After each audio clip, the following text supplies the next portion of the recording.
The unconditional aid, no matter what one does not make sense. I think it enabled a genocide in Gaza, and I think that we have thousands. Wait, did you catch that? A sitting U.S. representative just went on foreign soil to accuse her own country of enabling genocide.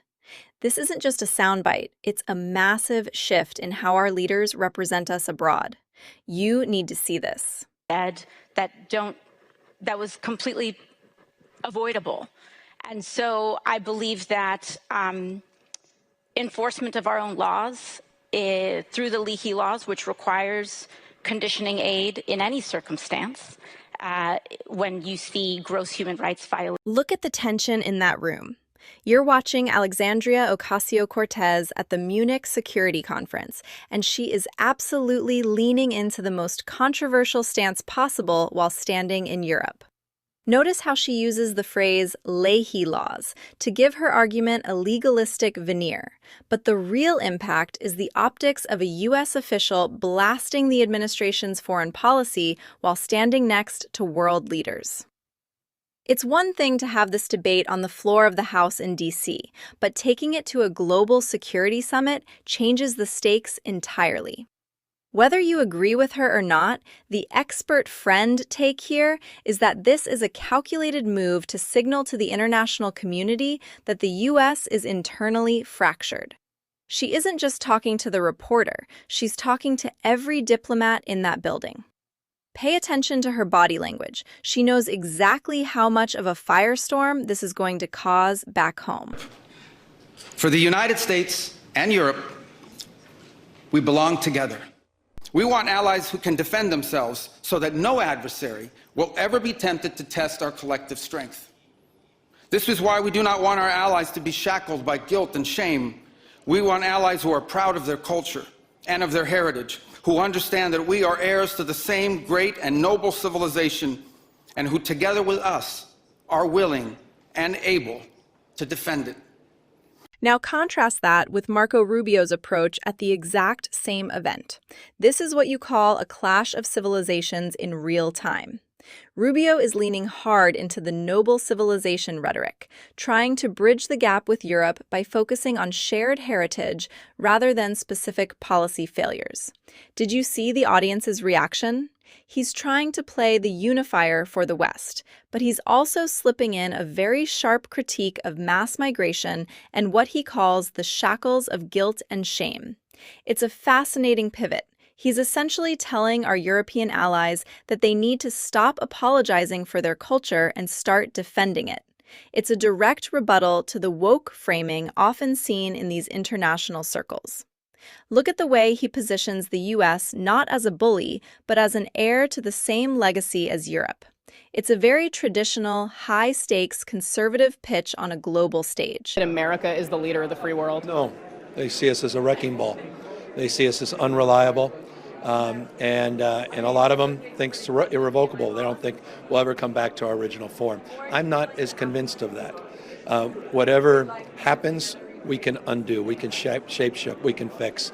And while trust is difficult to reestablish, there's too much at stake in from a multi-international perspective that we have a lot of work to do once. And then we have Gavin Newsom, who literally calls the United States a wrecking ball. This is wild. We have 3 different leaders at the same conference giving 3 completely different versions of what America is.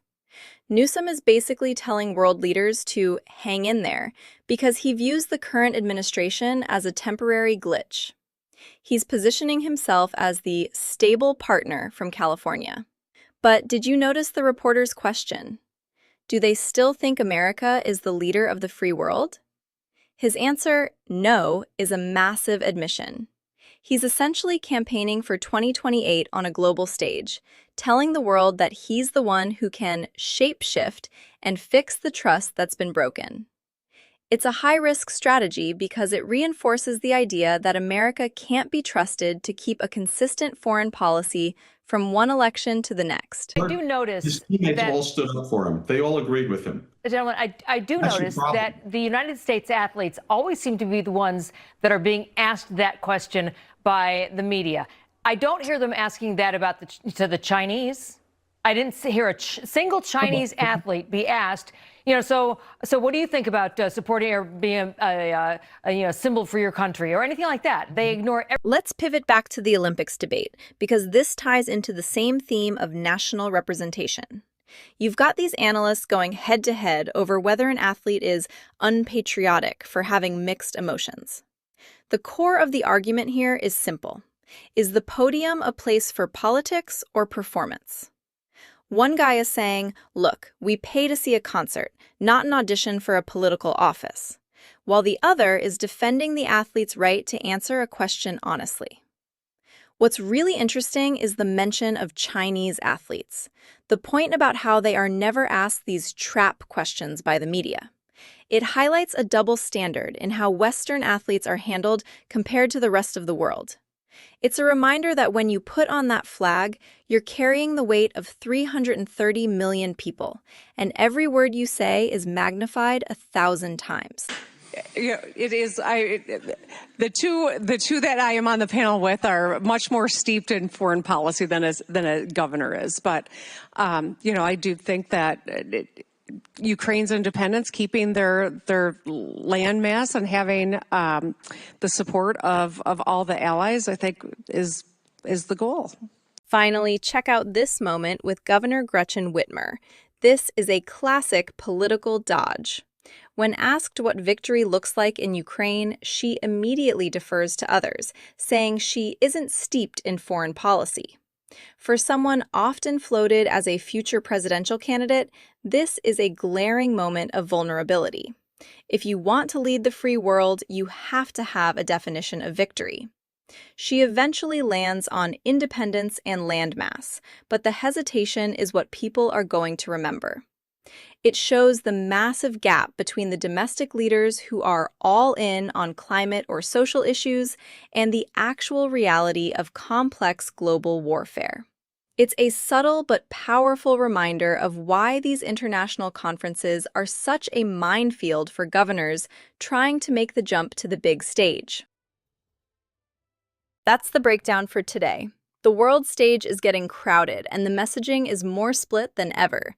What do you think? Is it time for athletes and governors to stick to their lanes, or is this the new normal? Let me know in the comments. See ya!